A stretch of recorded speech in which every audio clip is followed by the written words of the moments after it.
इसलिए हमारे इस देश के लिए सभापति महोदय क्या कहा जाता था, गायन्ति देवः किल गीतकानि धन्यास्तुते भारत भूमि भागा स्वर्गापवर्गास्पद भाग हेतु भवन्ति भूयः पुरुषा स्वरत्वात्। अर्थात ये भारत भूमि धन्य है, देवता जिसकी स्तुति में गीत गाते हैं, क्योंकि स्वर्ग में रहने के बाद भी मनुष्य के रूप में जन्म लेने को यहां लालायित रहते हैं, क्योंकि हम मोक्ष भूमि है। और वैसे अंदर लगता हूं महोदय कि ये देश कैसे एक था जो वी द पीपुल कहा गया है। मैं बताना चाहता हूं कि जब माननीय प्रधानमंत्री जी ने श्री राम जन्मभूमि का उद्घाटन करना था, तो उससे पहले वो दक्षिण के जिन मंदिरों में गए थे उसमें से एक तमिलनाडु का श्रीरंगम मंदिर है। उस श्रीरंगम मंदिर का महत्ता क्या है? यह माना जाता है कि अयोध्या के जो कुल देवता हैं भगवान विष्णु, वो श्रीरंगम के रूप में वहां विद्यमान हैं। क्योंकि जब उन्हें युद्ध करना था, विभीषण का राज्याभिषेक करना था, तो अपने कुल देवता को वहां स्थापित किया। समझिए, अयोध्या के वो नरेश हैं, पर कुल देवता तमिलनाडु में है। देश इस प्रकार से जुड़ता है। भगवान कृष्ण ने अपना शरीर छोड़ा द्वारका में और हृदय उनका जगन्नाथपुरी में है। देश इस तरीके से जुड़ता है। इसके बावजूद लोगों को समझ में नहीं आता कि यह देश कभी जुड़ता था। तो मैं कहना चाहता हूं गांधी की, अब बंशीधर शुक्ल जी ने लिखा कि अब क्या होने लगा। उन्होंने कहा, कहां हूं बेड़िन की झनकार, कहां एक कुर्सी गद्देदार, कहां चवन्नी मांगे गुजर, कहां अब रिश्वत बेसुमार, हुईगा स्वतंत्र भारत हमार। और आगे उन्होंने लिखा कि कॉलेज की सब खिड़की स्वतंत्र, टीचर लड़का लड़की स्वतंत्र, हाकिम स्वतंत्र हरहा स्वतंत्र, गलियार घूर चरहा स्वतंत्र, परतंत्र हुए ईमानदार, हुईगा स्वतंत्र भारत हमार। ये तो मैं 1950 के आसपास की बात बता रहा हूं, जिस जमाने के विषय में आप ये कहते हैं। मगर अब मैं आता हूं संविधान में, जो पहला संविधान संशोधन किया गया, जिसके बारे में हमारे बहुत से लोग बोल चुके हैं, मैं डिटेल में नहीं जाना चाहता। मैं सिर्फ ये बताना चाहता हूं, अभिव्यक्ति की स्वतंत्रता या फ्रीडम ऑफ स्पीच हमारी परंपरा में है। और परंपरा जिस सीमा से है, मैं चुनौती से कहता हूं, दुनिया में कोई कंट्री, कोई सिविलाइजेशन नहीं हो सकता। हमारे यदि एक तरफ यह माना गया है कि वेद ब्रह्म वाक्य है, वेद वाक्यम जनार्दनम, तो यहीं पर एक ऐसा भी संप्रदाय हुआ जिसने कहा त्रया वेदस्य कर्तारा धूर्तो भांड निशाचरा। वेद के पढ़ने वाले तीन, धूर्त भांड और निशाचर, उस चरवाक को भी स्थान दिया गया। इससे ज्यादा उदार फ्रीडम ऑफ स्पीच किसी को चाहिए? जो कहते फ्रीडम ऑफ स्पीच सिर्फ पंडित जवाहरलाल नेहरू के माध्यम से आई थी।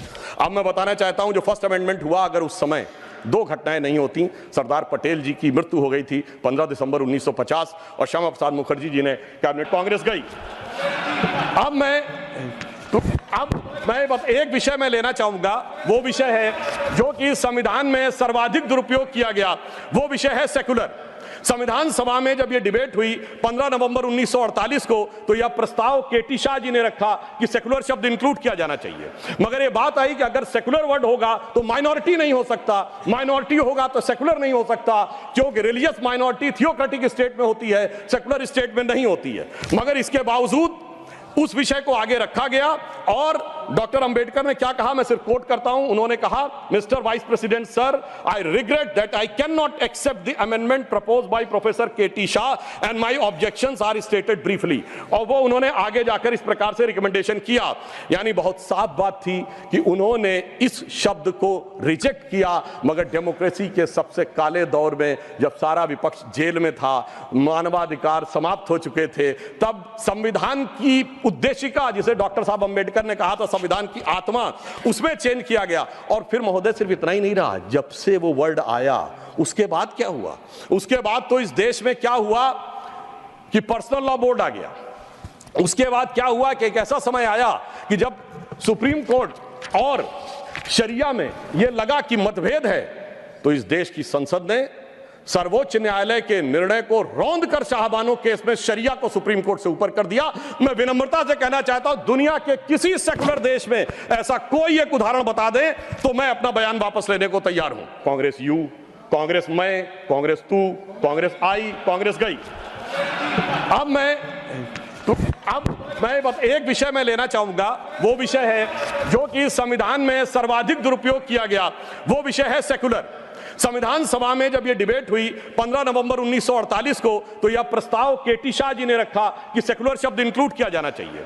मगर यह बात आई कि अगर सेकुलर वर्ड होगा तो माइनॉरिटी नहीं हो सकता, माइनॉरिटी होगा तो सेकुलर नहीं हो सकता, क्योंकि रिलीजियस माइनॉरिटी थियोक्रेटिक स्टेट में होती है, सेकुलर स्टेट में नहीं होती है। मगर इसके बावजूद उस विषय को आगे रखा गया और डॉक्टर अंबेडकर ने क्या कहा, मैं सिर्फ कोट करता हूं। उन्होंने कहा, mister vice president sir, I regret that I can not accept the amendment propose by professor KT Shah and my objections are stated briefly. और वो उन्होंने आगे जाकर इस प्रकार से रिकमेंडेशन किया, यानी बहुत साफ बात थी कि उन्होंने इस शब्द को रिजेक्ट किया। मगर डेमोक्रेसी के सबसे काले दौर में, जब सारा विपक्ष जेल में था, मानवाधिकार समाप्त हो चुके थे, तब संविधान की उद्देशिका, जिसे डॉक्टर साहब अंबेडकर ने कहा था संविधान की आत्मा, उसमें चेंज किया गया। और फिर महोदय सिर्फ इतना ही नहीं रहा, जब से वो वर्ड आया उसके बाद क्या हुआ? उसके बाद तो इस देश में क्या हुआ कि पर्सनल लॉ बोर्ड आ गया। उसके बाद क्या हुआ कि एक ऐसा समय आया कि जब सुप्रीम कोर्ट और शरिया में यह लगा कि मतभेद है, तो इस देश की संसद ने सर्वोच्च न्यायालय के निर्णय को रौंद कर शाहबानो केस में शरिया को सुप्रीम कोर्ट से ऊपर कर दिया। मैं विनम्रता से कहना चाहता हूं, दुनिया के किसी सेकुलर देश में ऐसा कोई एक उदाहरण बता दे तो मैं अपना बयान वापस लेने को तैयार हूं। फिर उसके बाद उपरांत महोदय इतना ही नहीं हुआ, फिर प्लेसेस ऑफ वर्शिप एक्ट आया। वो कहता है कि 15 अगस्त 1947 के बाद कोई चेंज नहीं होगा, ठीक है। मगर महोदय फिर वक्फ बोर्ड एक्ट आया, जो ये कहता है कि कोई समय सीमा नहीं रहेगी। और सूरत नगर निगम पे दावा किस बात पे है कि मुगलों के जमाने में वो सराय थी।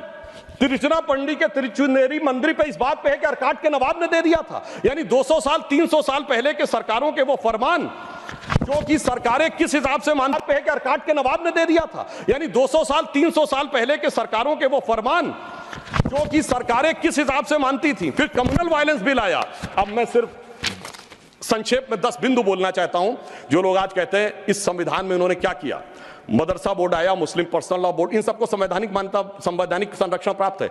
4 पत्नी रखना, ट्रिपल तलाक, हलाला, मेहरम बालिका से विवाह करना, तलाकशुदा महिला को कोई मुआवजा न देना, हज सब्सिडी, वक्फ बोर्ड। अब मैं कहना चाहता हूं, मैं विनम्रता से कहना चाहता हूं कि इन लोगों ने इस कॉन्स्टिट्यूशन को सेकुलरिज्म का शिकार करते हुए इसको पार्शियली शरिया कॉन्स्टिट्यूशन बनाने का प्रयास किया। अन्यथा कोई गैर मुस्लिम देश दिखा दे कि जिसमें कि इस प्रकार की बात हुई हो, कोई सेकुलर देश, 200 देश हैं, बड़े विद्वान लोग बैठे हुए हैं वहां पर।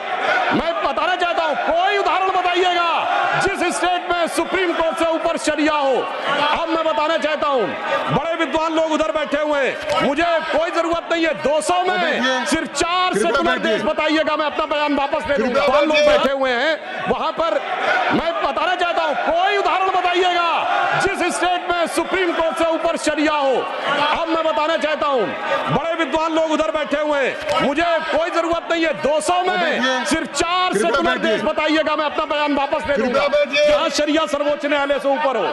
और मैं ये भी बताना चाहता हूं, इतना ही नहीं था सर, संविधान का अपमान आप लोगों ने किया। और मैं कहना चाहता हूं, जो लोग मनुस्मृति की बात करते हैं, उन्होंने इसको मौलवी स्क्रिप्ट बनाने का प्रयास किया भारत के संविधान को।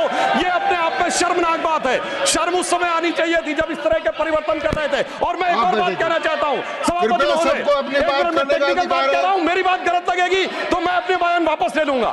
सुनिए सर, वक्फ बोर्ड एक्ट में मुगलों के जमाने का फरमान को कॉन्स्टिट्यूशनल मान्यता प्राप्त है।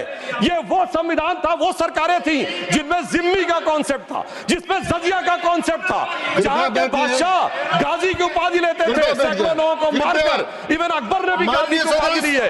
यदि इस प्रकार की चीजों को, तो मैं कहना चाहता हूं सर, मैं पूछना चाहता हूं, जिम्मी और जजिया के फरमानों को कॉन्स्टिट्यूशनल मान्यता देना क्या शरिया को संविधान में लागू करना नहीं है? इसीलिए मैं कहना चाहता हूं, सुधांशु त्रिवेदी जी के अलावा किसी का रिकॉर्ड पर नहीं जाएगा, कृपया आप शांत रहे। मगर मैं यह भी बात स्पष्ट करना चाहता हूं, हम कोई मुस्लिम समाज के खिलाफ नहीं है, शांति से। अगर मुझे एक देश दिखा दीजिएगा जहां शरिया सर्वोच्च न्यायालय से ऊपर हो, तब बात करिएगा।